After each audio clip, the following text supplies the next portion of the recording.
Hello, everybody. Welcome back to the Season of Us podcast. This is episode 19, and obviously, you guys have seen Bailey before because I interviewed her. What? Like 3 months ago? 3 months? 4 months? Was it in June or July? June, I think actually. June, July, August, September, October. 5 months. Wow. Wait, or was it before that? I don't know. Yeah, because that wouldn't make any sense. No, because it was probably in because it was definitely before my birthday, huh? Yeah. Whoa. Maybe it was like March. Okay, well, it was like a while ago. And we were gonna do like a year after, but everything, like, life has been insane just within the last couple of months. So we're just gonna kind of do a little update with her. We did an update with me last episode, so you guys already know the drill. Grab your coffee, your tea, your water, your juice, your wine, whatever it is that you are craving right now, and let's get started. Okay, so before we get started into the questions and all like the nitty gritty of her entire life, she's gonna kind of update us on how you've changed since whatever March, whenever that was, and you know, your different perspectives or like how you feel, just all the things. Ooh. All the things. Okay, so. Ooh, that is hard to start off on. Also, don't mind my sick voice. I really got sick in 2 seconds, so I'm gonna sound a little gross, but that's okay. Yeah, but that's okay. We still love you. Anyways, so I'm Bailey, as we know, 21 now. Last time we talked, I was 20. Last podcast that we did, I was like super duper vague about everything. I was just like, I'm growing, I'm changing, which I was, but not as much as I have since then, right? It's been crazy. So crazy. But, I guess some backstory for my life. I was married at 19 years old to someone who I've been in a relationship with for 4 years. And then the last episode that we did, I was sort of in the middle of trying to discover myself, like exploring my sexuality, trying to like make a life for myself, and realizing that I was, going in a different direction than my spouse. So, I got divorced at 21, married at 19, divorced at 21. I quit my job to pursue a career, to go back to school to pursue my dream career. Dang, you've done a lot. Yeah. Like, it's funny because because obviously we're best friends, so we would talk about this stuff all the time and be like, but we talk about everything. Everything is just like, hey, so what's the next step? How is this person gonna affect your life? Like, all the things. And it's funny that, like, we talked about it so much, and now it's just... Now it's here. Just like, a thing. We're present in it. But how do you think, how do you think getting married that young, affected, or how are you back then, and then how are you now that you're like, dang, if I would have stayed married? Does that make sense? I would have, yeah, 100%. I think, really where my issue stemmed from is when I was younger, I craved that, someone always has my back. That sort of, safety net that I'd never really had growing up, or in the way that I needed it. Yeah. Because my life was a little chaotic growing up. My parents were divorced when I was 4. It was custody battles and mental illness within my family and just the whole shebang. And I met my husband when I was 12. I was 12 when I met him. And it was just back to him all throughout junior high. Yeah. Daisy knew. Yeah. But and then when I got into high school, I feel like that's really when my mental health took a dive, and I was on antidepressants, I was self-harming, I was going to therapy, but it wasn't really working all that much as it is now. Shout out Josh. I love my therapist. But I think that what I'm saying is that I needed that safety net. And so I just kept rolling with it. You make me feel safe and loved, and I know that no matter what, you're gonna stick around, sort of deal. Mm-hmm. And so we graduated high school. We'd been together all throughout high school. And so I guess the next step was just to get married. And I think that I sort of lost my personality. We were talking about this earlier today at the park.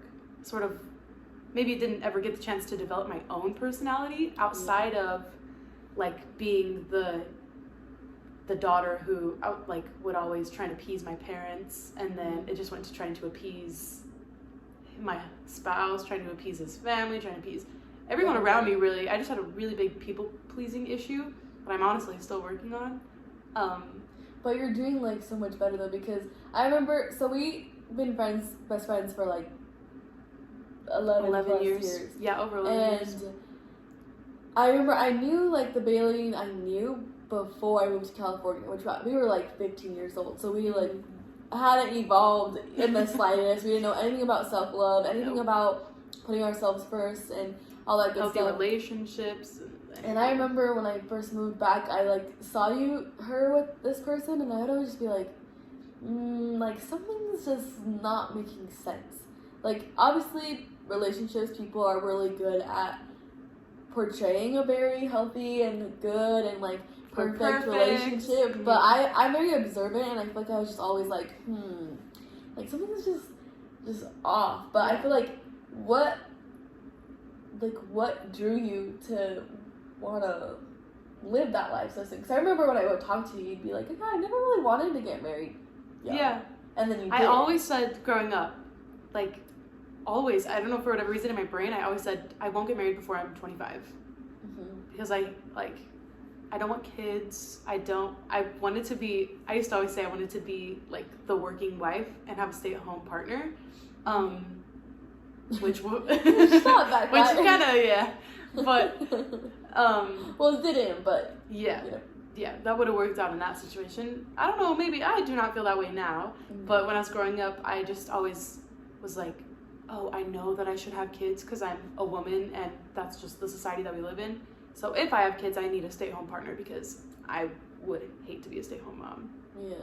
But I think what really drew me to it is, I mean, that was my first love too. So you feel so like safe. This is solid. Like if I can stick around, or if I can keep him around for this long, I can keep him around for forever. Was sort of because 4 years at 19 years old feels like a million years, like, and especially since we'd known each other since we were 12, and we still stayed in each other's lives consistently. And especially living in Utah of all states, like I feel like it's very pushed on you to, once you get out of high school, you know, if you're with your high school sweetheart, you have to get married. You either go on a mission or you get married.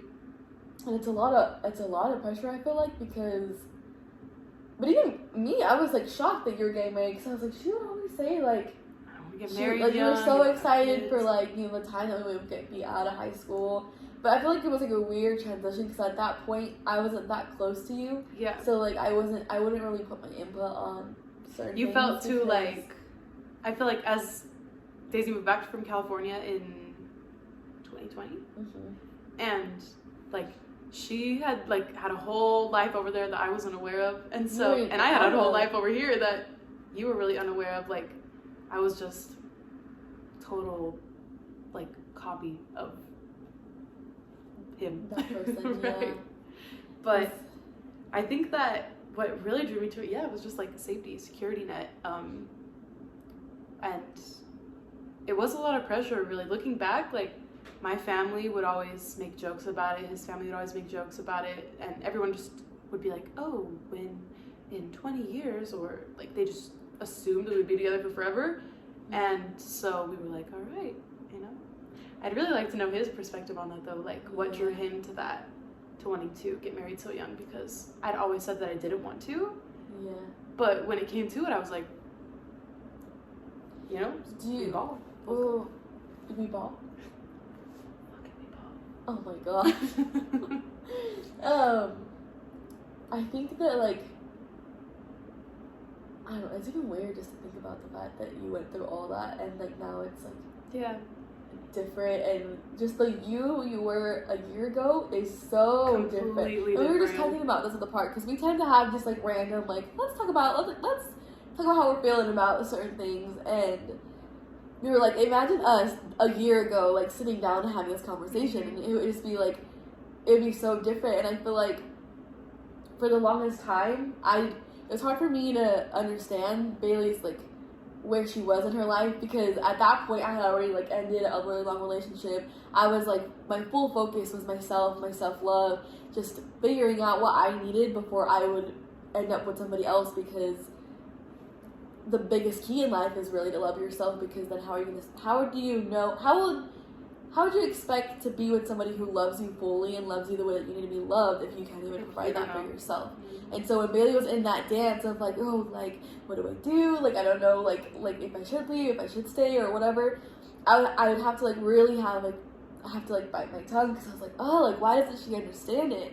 Which now I notice, like, with a lot of people in my life, I'm just like, like, I need to be way more patient with their process, because, like, certain things just can't be rushed. Like, you just have to learn through them. But I was going to ask, like, at what moment did you realize, like... Did I know? Yeah, like, I don't think this is... I remember when I've been asked that a couple times, like, by people, and I always have to, like, think about it, because I thought... Towards the end of my relationship, I came to Daisy and I was like, I think that I'm gay, that I'm 100% only women, and it was like our secret for so long. I didn't tell anybody, not my therapist, not my spouse, nobody else. And you were like, okay, so what are you gonna do about it? And I was like, probably nothing. You're like, oh, I didn't think that far ahead. I was very much so like just not even really afraid to, because I in my mom's house grew up in a very LGBTQ like supportive home. Yeah, you did. I remember my mom like all the time showing me like queer cinema and being respective of like trans folk and like gender queer people, using the correct pronouns, and always like beating us if any of us said anything even a little bit problematic, or but then my dad was very conservative, is very conservative. They're like polar opposites. They are very polar opposites. And then my stepdad's somewhere in the middle. So it wasn't that I necessarily had an issue with like accepting queerness, because I've always known that I was queer to some degree. But it was more so that fear of like, okay, if I tell people this, then something has to happen, because then I'm gonna have more people other than Daisy being like, why are you with a man? Why are you like not doing what will make you happy ultimately? Because I was so scared to disappoint everybody else in my life. That was a huge thing too. But I also think a part of you told me, because you knew I wasn't gonna be like, oh yeah, well just like brush it off. Everything. Yeah, I was just kind of like, okay, well, take the steps that you have to take. But I don't know, it was like an interesting thing, because obviously I was supportive of whatever you decided to do, but it was like a learning lesson or learning like as you go for you. And I also was like, kind of like learning a little bit more about you. Yeah. But why do you think? Because spoiler alert, she's not a lesbian. Yes. We came far enough to know that she's not fully lesbian. In the last episode, I fully thought that I was like 100%. So, but I was so vague about it because, once again, fear. That's like the question. Like, did you truly, like deep down think that you fully were, or did a part of you know why you? I think that there was a part of me that was just that like had that fear, because I was like, okay, if I do this, if I come out to everybody, if I leave my marriage, and then if I turn back on it, then I'm a fake, I'm a liar, I'm a fraud, I have imposter syndrome, Yeah. But it wasn't necessarily like, oh, I never thought like this will be a good excuse to leave. Yeah. But there was definitely a part of me that was doubtful, but it's what made the most sense, because I've always like had an attraction to women, and so I was like, you know what, that makes a lot of sense. Maybe this is why I'm unhappy. Maybe this. Yeah. I think it was more so, not that I didn't truly feel it, but I think that a good portion of it was like, this is the most logical explanation, so we're gonna run with that. Yeah. And then I saw that too. I got the space to like create a safe space for me with friends, with family members, with myself, really, because I never even felt safe with myself. I never felt like okay being alone. But then once I got that space and I started working on myself and practicing self-love and, you know, taking some advice that she's been trying to give me for years, that's when I was like, okay, you know what? It's okay if you are not a lesbian. Yeah. And even then, after I realized, I was like, oh snap, I don't think I am. I didn't tell anybody for Not a little even while me. too. Like there was a day where I kind of was like, I was like a little suspicious. I was like, like I feel like Bailey is like not telling me the truth, because we would talk about, you know, everything. Sorry guys, I'm just a little sick right now. But we would talk about everything. Like we would have freaking chats in my bathroom, here, like literally everywhere. We would sit just in your bathroom for hours. yeah, and just like talk about life and like what we wanted and what we didn't want and how confused we were.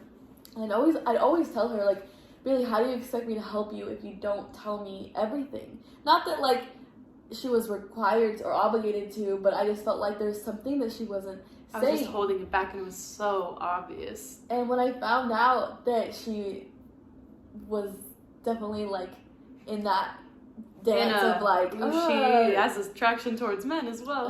And I remember I told her, I was like, why didn't you just tell me? She was like, well, I didn't want to disappoint you because I just told you that I was lesbian. I told everybody that I was lesbian. And I was just like, why would I care? I was like, you like who you like, whether it's a guy or a girl. I don't freaking care as long as you're happy. And I remember her being like, I don't know why I thought you would judge me. And I was like, why? Like, why? I don't care who you end up with as long as you can say that you put yourself first and you wanted to be with this person. And still, I mean, I feel like we're still in a point where we don't know who you'll end up with or if that's even something you'll think about anytime soon. But at least I'm doing it.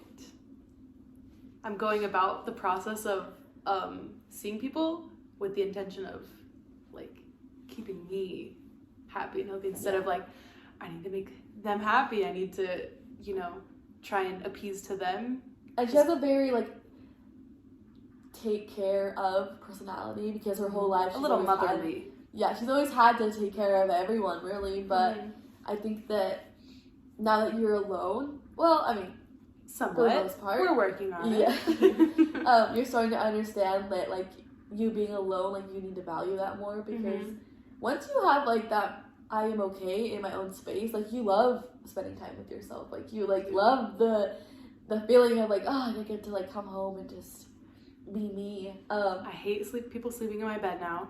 Can't share a bed. Can't like. I love driving and I get to listen to whatever music I want to listen to. It's like the little things that, because I never got to be alone as a teenager. Really, I was like at home and it wasn't safe, or I was with my partner and, you know, physically safe, but maybe not emotionally safe. But like I never was able to create that space for myself at all until I was 21. Yeah. Because even before my birthday, which was a few months back, I still was in that space of like, what am I gonna do? Am I gonna like, I don't feel safe choosing any option. I don't feel like any option is good for me. Yeah. And it's to the point where I was like, I think I'll just stay miserable. Not that I was completely, but in a sense. Yeah, like miserable with myself. I had zero self-respect, zero self-love. Like I was just faking it till I made it. And like I would come to Daisy and we'd have these talks and she'd be like, you gotta do this, you have to love yourself, you have to do that. And I'd be like, yes. And then go home and not do anything she told me to do. And it's funny because it wasn't even like, oh, I'm just gonna pretend like I'm listening to her and then go. But I think, because we talk about this all the time, is that when we're over here, like the environment is so different and like you are in that headspace of like, oh, like this is what I need. I mean, now it's, you know, you have your own like personal space at home, so like it is different, but at that time like I feel like it was two different worlds. She'd come over here, have a whole different perspective on her life, and like be like, you know what, this is exactly what I'm gonna do, and then she'd go home and it's like she was like living two worlds. It really was. I always would make jokes and say it's like you guys had shared custody of me, because you were trying to help me like come over here, let's talk, let's get you into a safer space, and you even like offered for me to live with you, you know? And then on the other end, it's like, why are you trying to get away? Like, why are we not talking? Why are you doing things differently? Why are you changing? And I think it was scary for everybody. Like, anybody involved in your life, like, everybody was, like, on edge because it's like, hey, what is she going to do? Like, everyone knew something was happening. And I think that, you know, I mean, I feel like we mention all the time that whatever choice you did make, it's inevitable that it's going to affect everybody that's in your life. Because whether it was me, I'd be like, oh, man, if she stays, that's going to be interesting because I already know, you know, where you're at mentally right now. Or if you left, everybody in your life would be like, what the heck? Like, this is, like, everyone's always scared, like, when people decide to grow, because sometimes you outgrow people, and they're like, well, like, what the heck? Does she think she's better than me? Or, like, why doesn't she want to stay in this life? And I think that it's not that they don't want you to grow, it's more so that they realize that they're not going to be a part of that growth. And I think that that's a scary thing to experience, because I don't know, I think for your whole certain things in your life were always a constant, and so that all of a sudden it was like, woo, like, I feel like at that point everything was a constant in my life. There was zero development. Like, I was working a job that I had for years. I was with the same people, like my partner, my friends, my family. I had very routine, like, this is safe, this is what's good. And even your schedule, because I would go over on weekends and he'd be like, well, I have to be in bed by 9. By 10? But you, 10. And then she'd I'd be like in bed at 9 and asleep at 10. Huh? Yeah. Wow.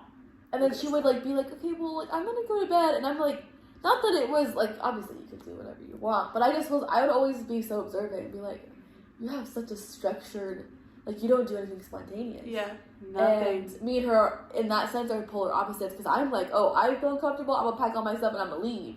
And she's very like, oh, no, anything that's out of routine, like, I am gonna freak out. And I feel like that's the way that we kind of balance each other, because I'm a little too spontaneous sometimes, and I'm like, oh, I just want to change everything and move to a different state and just start over. Yeah, I'm gonna sell all my furniture and make my house pink. Yeah, and I did do that, but now my house is super cute. It is super cute, and it's way more your vibe. But I do want to, I mean, we don't have to talk about it if you don't want to, but I want to see if you can go over, like, in terms of physical health, how you changed, because I feel like at one point you were getting, like, more sick than usual, and then all of a sudden it was like, oh. I even brought this up to my ex. Really? I did, because really he was the only person who saw me like 24/7 and really saw, like, how I would preference that. Yeah, I was like, what do I even know? So I always was, like, fine growing up. I feel like I was super healthy, and then when I was 18, just one day it was randomly like I was sick. I got so sick, and it was just a terrible experience. And then from that day forward, I was like, it was like my personality. Yeah. I was just like a sick person. I, like, went to work, felt sick, went home, felt sick. Like, it was just every minute of every day. And I, like, would go to the doctor. I worked at a doctor's office, but I would see them constantly, and everyone was like, what is wrong with you? And there was a point where I would literally, like, I couldn't even go to, like, family events. I would literally just lay in bed all day. I would cancel on plans with everybody all the time, right? And I don't know when it started changing. Do you?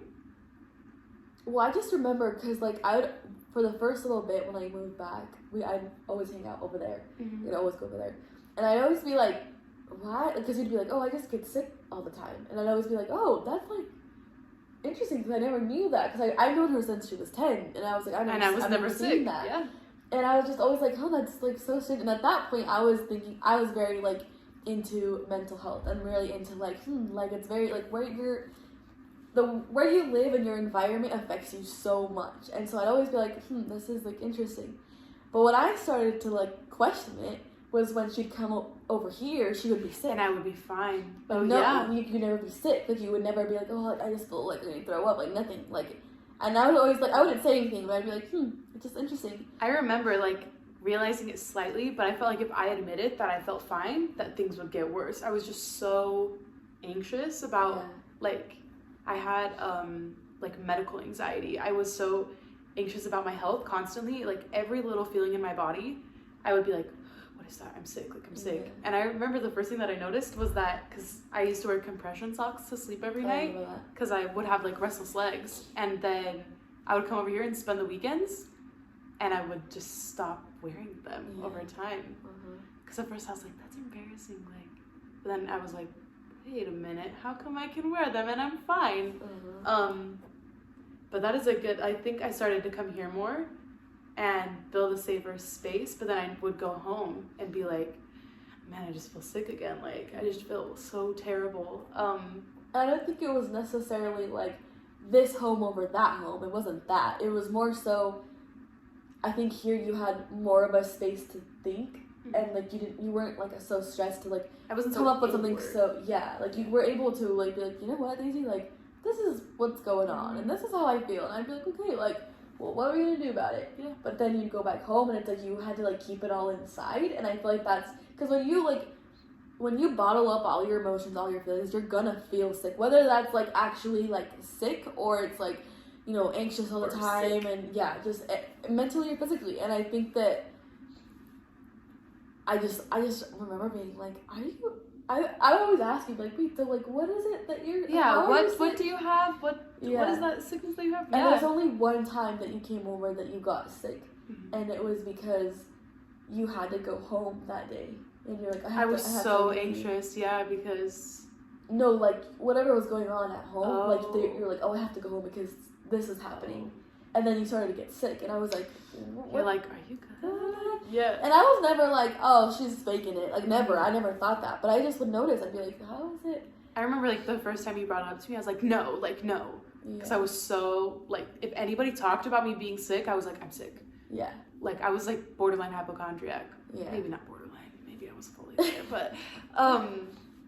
But that's what I asked my ex, like, because he saw me every day, and how I would literally, like, sob in bed for hours and be like, I'm just so nauseous, my legs hurt so bad, I feel like I'm gonna pass out, my heart hurts, like my chest hurts. I would get like super bad like chest pain, and he was like, why? Or I went through a summer where I got 3 IVs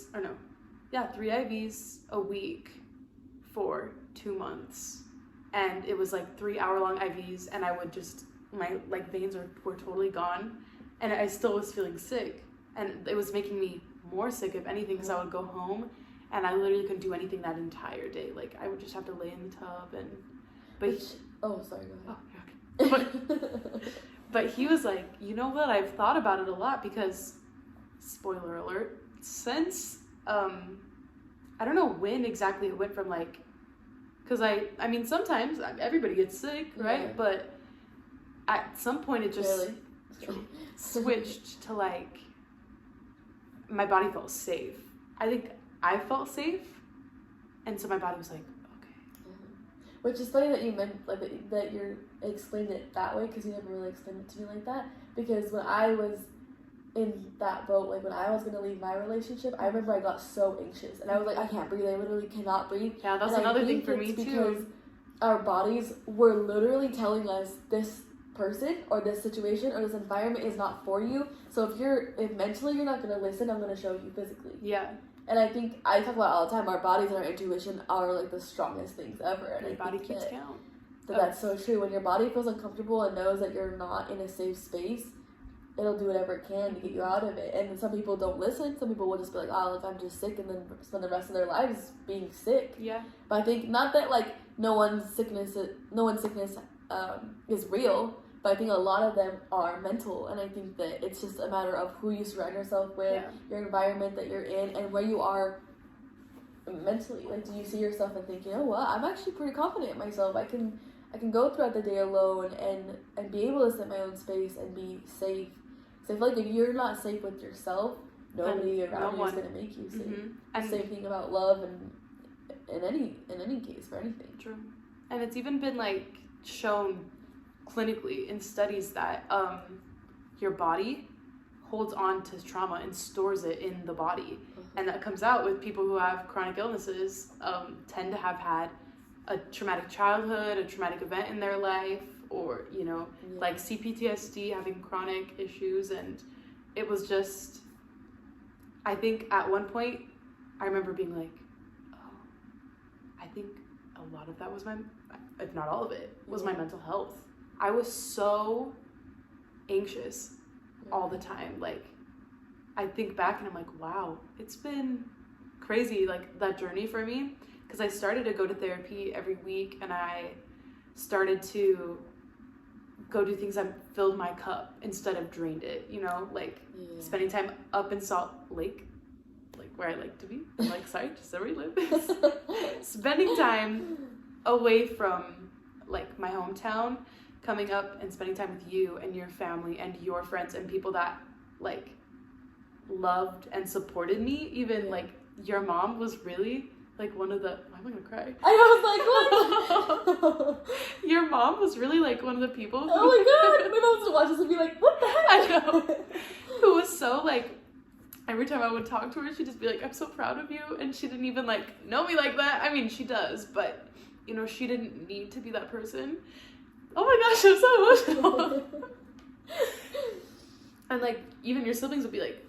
I mean, they're more blunt. They'd be like, bro, what are you doing? Like, why are you staying in a situation that makes you unhappy? Yeah. But I know that that's because they wanted to see me succeed and be happy. And wow, I'm crying. And I think that, like, because there's been a lot of people that find comfort in my family, not because, like, oh, like, they're the best, whatever, but it's just, we've experienced so much, and it's like, we want to be able to provide that love for people, because you never know what anyone's going through. And my mom, like, and at that point, you guys weren't really that close, but she'd always be like, man, like, I really want Bailey to succeed. Like, I believe that she can do it. And, like, my mom was always, like, rooting you on. Even when I wasn't there, like, my siblings would tell me that she'd be like, man, like, I, like, really care for Bailey. She'd, like, reply to my Instagram stories and just be like, you're beautiful. Like, even just those little bits of confidence, like, helped build me up, you know? And, like, she always would be like, come to my birthday party, come to my, like, she wanted to get me, like, involved out of that space and into it and show me, like, same exact thing as you, like, trying to show me what I could have if I was willing to take the risks that I ended up taking. Ultimately, I mean, like, hell yeah, here we are, we're living the life, we're doing it, And my mom would kind of manifest it, because she'd be like, no, like, I'll see you, like, in a few months, or, like, in a year, like, we'll see, like, you're not going to be there. Like, true. Not, like, there, like, physically, like, in that place, but more so, you're going to be a totally different person. And, like, we were just, all of us, we were, like, so excited to see the new you. Like, to see, like, you at a point where you love yourself, and when you're like, oh, you know what, I'm going to go do this, or go see this person, or go travel, or whatever it is, because I want to.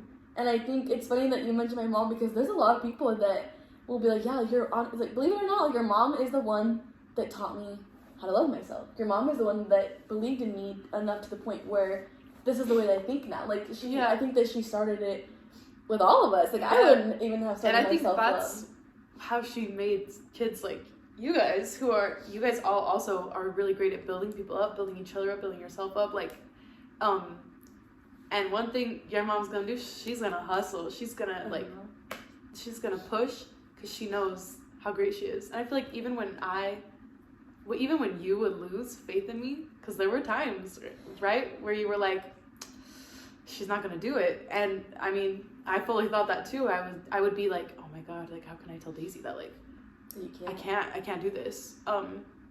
You would tell me that your mom would be like, she'll be there. And when I told your mom that I was getting a divorce, and I, like, came out to her, she was, do you remember how excited she was?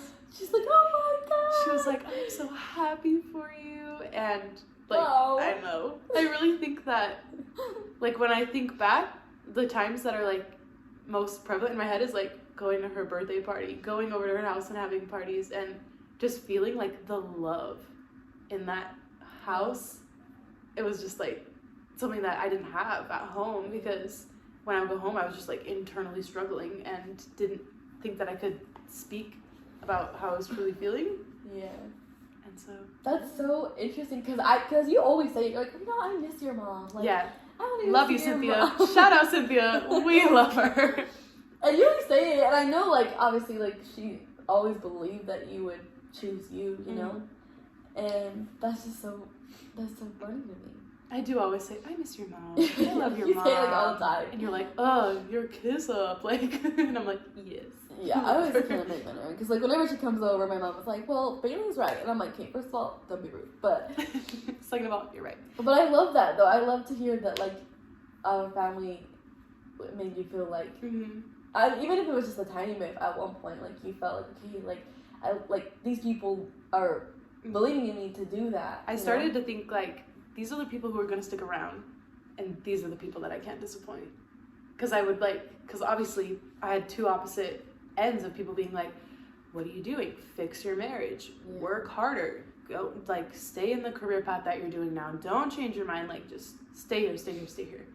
And then I had the total opposite end of here, where they were like, girl, if you want to, like, explore things in your life, do it. You're so young. And that's, like, now when I hear people say, like, oh, I'm engaged, or me and my boyfriend have been together for 3 years, I'm kind of bad and toxic about it, because I'll be like, break up with him. Like, she's like, I'm a little toxic still, but but just in the, like, I'll just be like, well, like, don't lose yourself.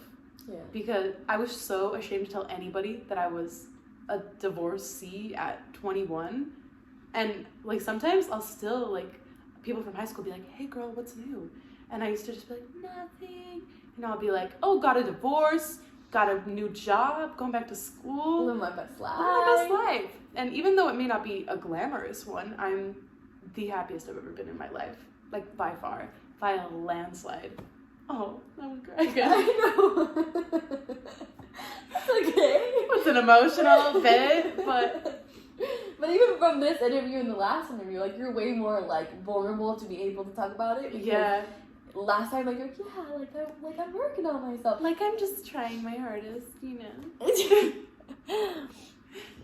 I was very, like,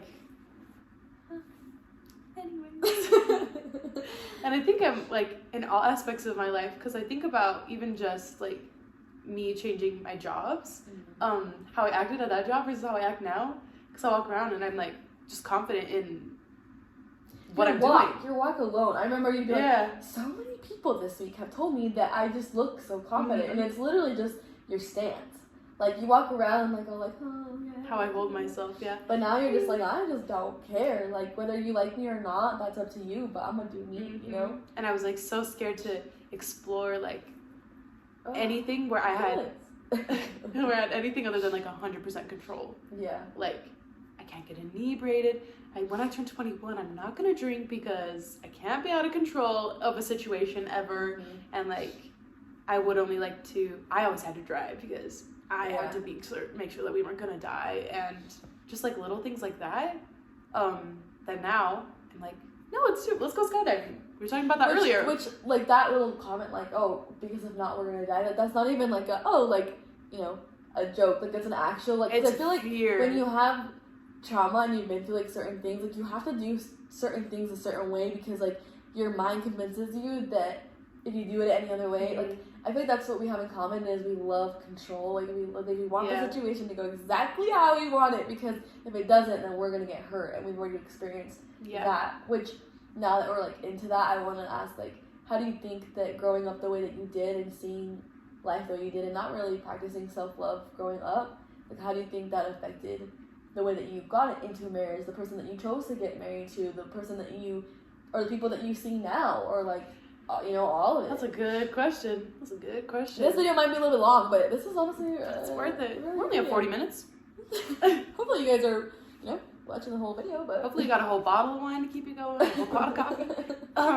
But, growing up, I feel like I didn't have many examples of, like, healthy love, healthy relationships. Because my parents got divorced at a really young age, and I went from my mom's house on the weekdays to my dad's house on the weekends, and it was always, like, a power struggle between the two of them, like, and then growing up with my mom and my stepdad, I remember I would always say, like, a relationship should be equal. Like, I would say that at 14, like, things that I thought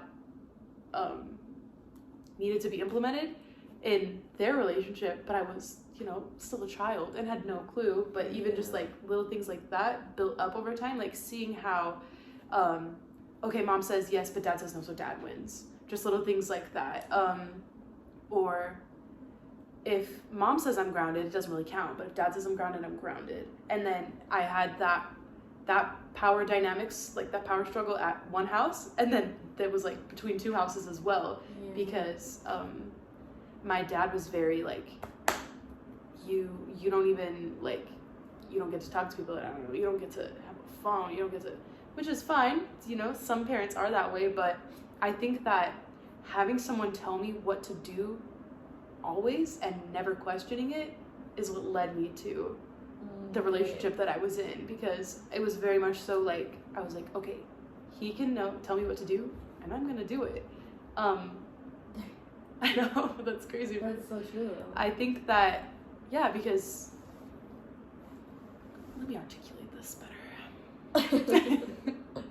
Well, I think that you did grow up to have like a very dependent personality, because like there's times that I'd go out with you and your ex and I'd be like, what? Yeah. Like those little things that he would say or little things that you would respond with, I'd be like, oh, wait a minute, I'm a little confused here.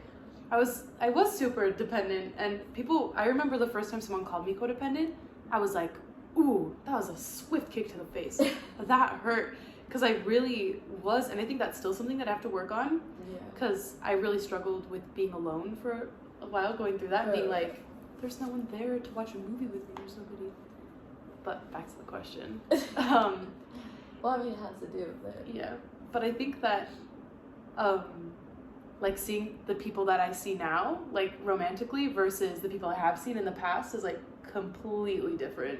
Yeah. And the way you go about it too, like you like, are very, I mean, still things that you need to work on, and you know always. that too. But I think that like you have your boundaries set, and you know what you don't want and what you do want, and if something happens that you don't want, like you make it known. I'm gonna tell him. Yeah. Whereas before, it's like, this is my boundary. I'm setting it, and then the boundary gets pushed, and I'm like, okay, new boundary.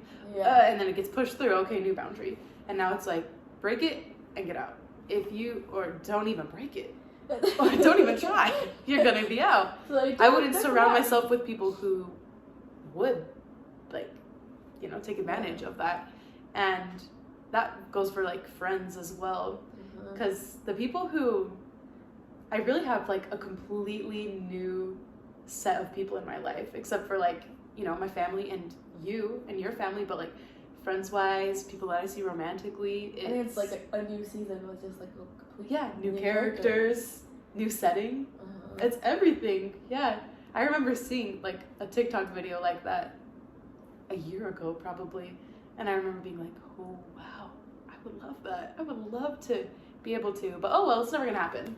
Yeah. You know, I would think about my future, and I really couldn't even envision one.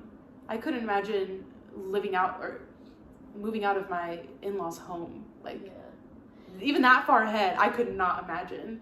And so... And I also, like, I feel like I want to emphasize the fact that it wasn't like okay, this is the decision I'm going to make, that we're going to go here, we're going to go here. Like, there was a back and forth, back and 100%, forth, like, yeah. In the whole transition, and I think that, like, back to your birthday, we went to Oregon. This is, like, a whole, like, little story. And at that point, like, I had thought, and I feel like she had thought as well, that we got to a point where she's like, okay, this is the decision I'm going to make, and I'm going to leave, and I'm going to start living my best life. Yeah, I was living on my own. Yeah. Like, well, I was living not with my partner, not with my Yeah. husband. And I was, like, you know, I think I thought that's what, that I was like, I'm good. I've made the decision. We'd filed for divorce. You were, like, set. And, like, Oregon was supposed to be that trip that was like, okay, like nothing crazy, because like it was she was turning 21, so you would, you know, most average 21-year-olds we'd go to Vegas, go crazy, just drink your feelings away and then live your best life. But for us, we're like, no, like this is gonna be like a self-love vacation. We're gonna journal, we're gonna talk, this little studio on the beach, like it was gonna be everything that she needed for this transition. Sorry, this is like probably really gross, but I'm like trying to compose myself, but and I remember like that trip, like kind of like it almost broke us for a little bit. It did break us for a little bit, because I don't think we've ever gone. I don't think we've ever been that mad at each other. 100%. And a little bit of kind of what happened is I went into the trip I guess with the expectations of, you know what, this is gonna be a kind of like no phone zone. We're gonna be really focused on like her and and like building each other up and like having love fun, and just like figuring out what the next steps were. Mm-hmm. And in her perspective, it was so different. And I didn't even know, like I didn't know what she came, like what mentality she came into the trip with, because I wasn't aware of like certain things. I was very closed off to you, like, and we can just read each other intuitively really well. And so I remember like the day that before we were leaving for the trip, and I was coming up to like sleep here before we went to the airport. Oh yeah. And I had like seen my ex right before then and had like a whole breakdown. Had been like, what am I doing with my life? Like, this is pathetic of me to be divorced at this age, and like I could have set myself up to have like the American dream, right? Like, you know, get married, have kids, work a job that you hate for 40 years and then die. I was set up for that. I was good to go. And then like, so I went into the trip with like, oh my God, like what did I do? And honestly, like I remember the day that I woke up on my birthday, that morning, I wrote something in my notes app, and I don't know if I ever showed it to you. I remember you writing in your notes, but it was like, and I was at the point, oh my gosh, I keep getting so emotional, where I wrote like, I remember writing like, I've lived 21 years of life so far, and I've failed miserably at every single one. That was like how it started. And then I was like, it was basically me being like, what's the point in living? Like, I really truly felt like I fucked up I messed up my life like so bad. I was set up, even though I knew in the back of my head that, or not even in the back of my head, I knew all around my head that it was a bad idea to like, that I would be letting myself down if I chose to do that, like to go back and to, because I also knew that that meant like losing you, losing your family, losing people who had like supported and fought for me for almost like for like 6 months at that point, right? It was like a year-long struggle, which is insane because now we're coming up on like that 1 year. Well, I feel like no, we're already there. Like it's been a year since I was like, something's not right in my life. And I remember around that time, I was so sad because I was like, oh my God, it's almost your birthday, and I was like ready to, because I'm like really big on birthdays. Like I love to just go crazy and do everything to make you just feel good. Like my biggest goal is like to make them be like, oh my God, like, you know, I feel special, whether if it's a more intimate birthday or not. But I remember like waking up and I was like, oh, it's your birthday, and I like had like a little like a bear and chocolates and a note, or as a rabbit, like a little stuffed animal, just because we took a plane, so we couldn't really take any presents, and we did a whole trip for my birthday. Yeah. And I remember, like, you woke up, or like, around that time, you were like, yeah, well, I mean, every birthday I cry. And I was like, what? I do. I have cried every birthday. And I remember, I was like, what? I mean, I feel like I probably have too, but, like, just the fact that you said it like that, I was just like, what? Yeah, it wasn't like, man, I cry every birthday. It was like, I cry every birthday. Like, it was not. Because you just kind of, like, think about your life. But, anyways, that whole situation kind of, like, took us back, or more so her, because it wasn't really like. Yeah, we ended up like, Daisy was like, "What can I do for you? Like, what are you feeling? Just talk to me. Just tell me what's going on." And I was like, "No." I was just like frustrated because I remember we were sitting on the like little table and you were sitting on the couch and we were both kind of like awkward because like you had like I had just gotten mad at you because I was like, "Girl, what is you were like, on? I'm done. I'm gonna go get coffee. I'm gonna go take my space." I was like, I just need to breathe just real quick. And I remember I looked at you and I was like, what is going on? And I remember you were like, I just don't want to talk to you about it. And I was like. And obviously that's not how I am. I do not give attitude like that. But also, like, it was every right for you to be like, I don't feel like talking to you about it. But when you said that. But the way that I said it was. I just, like, I felt that something was wrong. Like really wrong. And I was like, oh, like, how am I supposed to. And I called my sister and I was like, how am I supposed to help her? And that was when I lost. I was, like, getting, like, that lack of control. And I was like, I don't know how to help her because she's not telling me what she's going through. And now I want to be there for her, but I don't know how to be there for her. And so then I got, like, frustrated. Mm-hmm. And I remember thinking, like, I think she's, like, really sad. But I didn't want to assume it because I was, like, I didn't want to put that out into the world. Mm-hmm. But I was, like, I don't know. And then the rest of the trip was just kind of awkward. Yeah, because it was this, like, weird. We're like, let's try to make your birthday good. But then, like, we both knew, like, something was off. And I remember, like, the second our plane landed, we were both, like. You're like, hey, bye. See you, bye. Later. Like, it was not it. And we didn't talk for a few months. Mm-hmm. And I think coming back together, what the biggest thing that I had realized was like, I had leaned so heavily on you for so long, and for me to just like pull back like that out of nowhere left you like, what am I doing? Like, what's going on? And I just had like no regard for that and was like, no, like it's me and my life. And I also think because I was like going back, like resorting back to what I like, the life that I've been living. Yeah. And those people were like, yeah, like, why does she want to be up in your business? Like, why is she like, which in that sense I get, because I'm like, yeah, like I don't need to know everything. But at that point, you had told me everything. And like, I've had come to you for advice daily, like literally every day. And like, you're the person I went and I cried to, and I told things to you that no one, I mean, we're best friends, things that we know about each other no one else knows, you know? And so when you left, I was like, did she really just do that? Like, because I was like, did she just ghost me emotionally? Like, yeah, I was like, I am done. I was like, I can't be ghosted one more time, I swear to God. I was like, I am gonna literally lose it. And I was like, I was sad, but I was more so frustrated because I was like, not that I was like, oh, like I've been there for you, so like you can't do that to me, but it was more like, man, like we fought so hard. Like what? Like, what happened? I remember you telling me like, I put so much effort into helping you, and like you really did like stand up for me, you fought for me, you like, I don't know, like you were just the person who helped me the most, I mean, by a landslide. Yeah. And so that like all that like builds up over time, and instead of us like having that, okay, like let's do this, let's chillax a little bit, it just turned into like nothing all of a sudden. And I feel like that it affected me more because I feel like I put myself on the back burner because I was like, oh, I like screw what I feel and screw what I'm going through, and like what's not working out in my life. I was like, as long as like more, and I wanted to do that. It wasn't like you know, it was like a forceful thing, but I wanted to help you so much. And I remember my mom talked to me and she was like, Daisy, like you can only do so much for her, but if she doesn't want to change, like you can't force her to. And that's something that I really struggle with, because anybody that is in the healing process and like is hurting, like I want to like help you, like I want to just be there and comfort you, but when I can't, I'm just like I feel like a little bit like what would I do with myself? Like I feel like I'm kind of like not to be dramatic, but like kind of useless, because that's what I do. Like that's what I want to like. That I want that role in your life. And yeah, we didn't talk for like months, and at that point I was frustrated because like I would message her and it wasn't her messaging me, and I would try to mend things, but like it was like, but then I did. It was back to that pulling, like that, like I felt like I was like, where do I go? I don't know what to do, but I already made her so mad, so I can't go back, you know. And it was a mess. Yeah. And after not talking for a while, we finally like agreed, you know what, okay.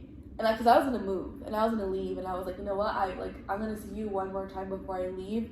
And we're like, let's meet in person. Yeah, and then we're basically like, that's it, you know. And I remember we like met up, and she had to pick me up because at that point I didn't have a car.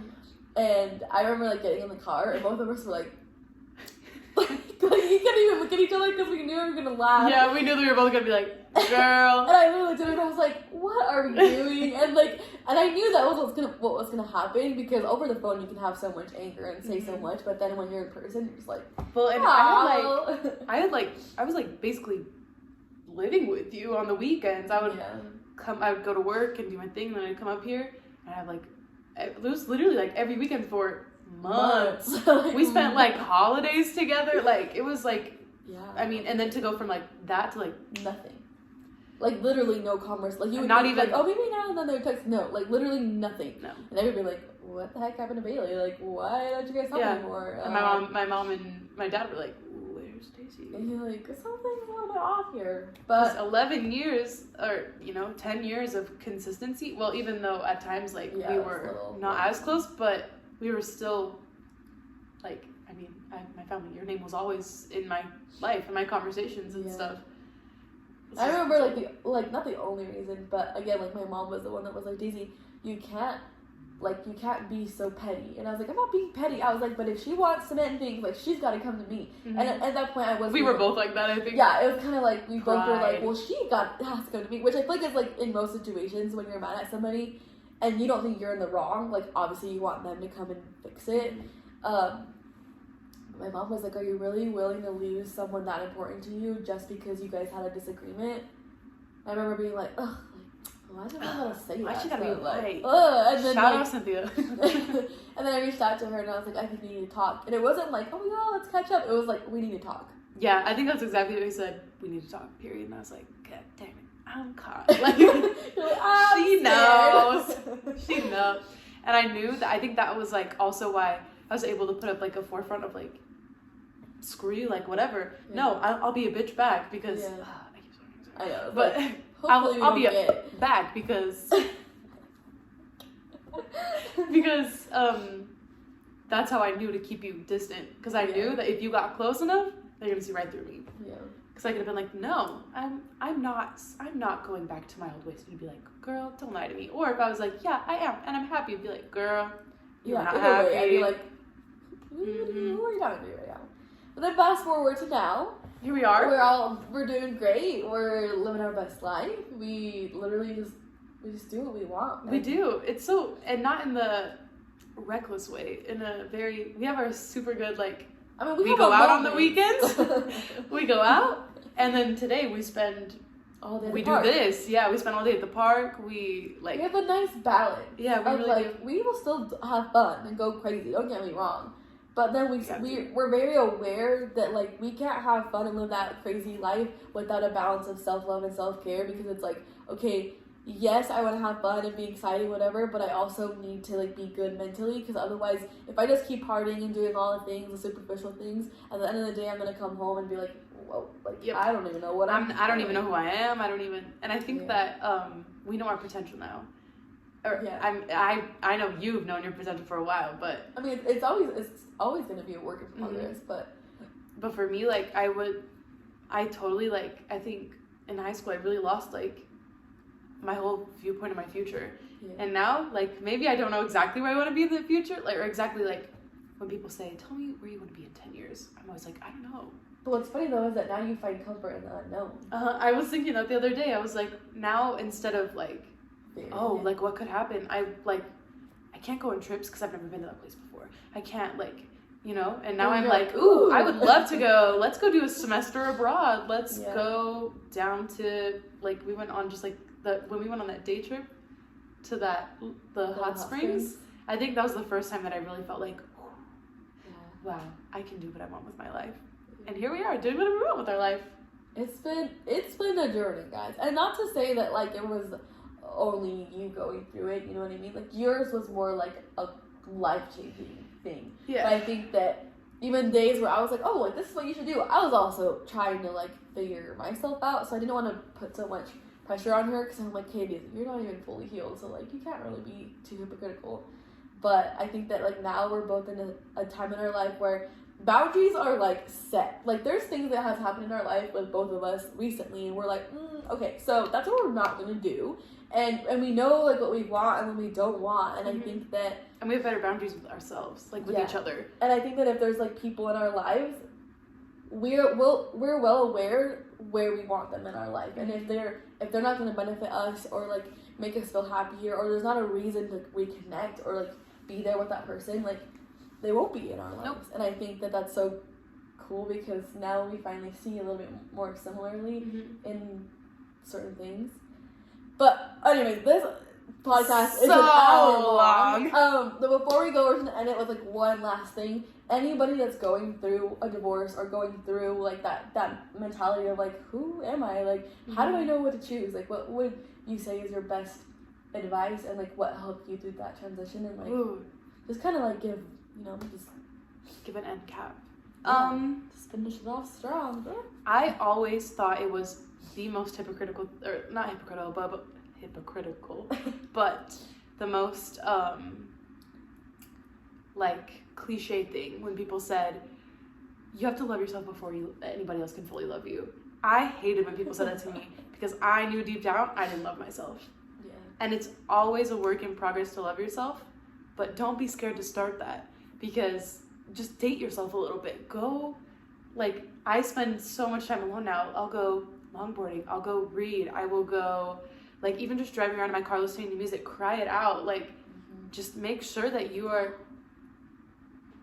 Okay, guys, so the phone died, which is why it There's a little cut her cut. off. But we're going to finish answering the question, and then we'll just end it here because my phone is going to die Dying. again. So. Okay. Rule number 1, love yourself.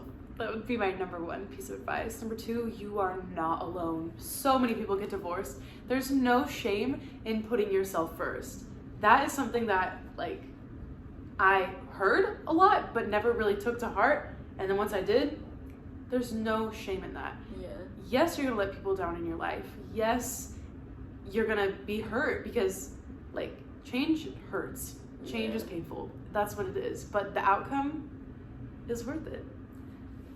That's what I would say. And I think that, like, if you're comfortable, you're doing something wrong. Yeah. Like, I mean, in a certain sense. You used to say that to me, and I would always be like, I love comfortability. This girl's crazy. But that's true.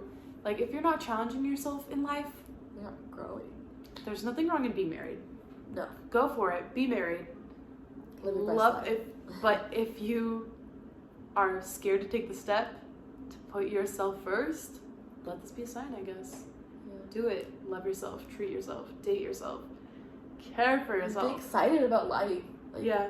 Even if it has to be alone for a little bit. If you are in that transition of, like, oh, I'm going to be alone for a little bit, enjoy it, embrace it. Like, being alone is honestly one of the most amazing things. And then when you are alone, and then you find somebody that makes you kind of like, you know what, I would like them to be a part of my space, then you realize you grew enough to know what you don't want and what you do want. But yeah, that's the end of this video. I hope you guys enjoyed it. Hopefully all of you guys watched the whole hour. Most podcasts usually are not like long, an hour, but so- it is a YouTube video, so it might be a little different. Put it on while clean. Put it on while drive. Yeah. Just do I mean, we probably should at do the end that of at it. the beginning Yeah. of the video, but it's okay. You can preface it. Next video, I honestly might mix it up whenever I feel like interviewing people or whenever I just feel like talking to you guys alone. But I will definitely be posting it next week, so stay tuned. And if you want to be interviewed by me, just comment. Yeah, just comment. I want to interview everybody and anybody, and I want just everyone's stories to be heard because Everybody has a good could be perspective. totally different than hers, totally different than mine. Mhm. But yeah, see you guys next week.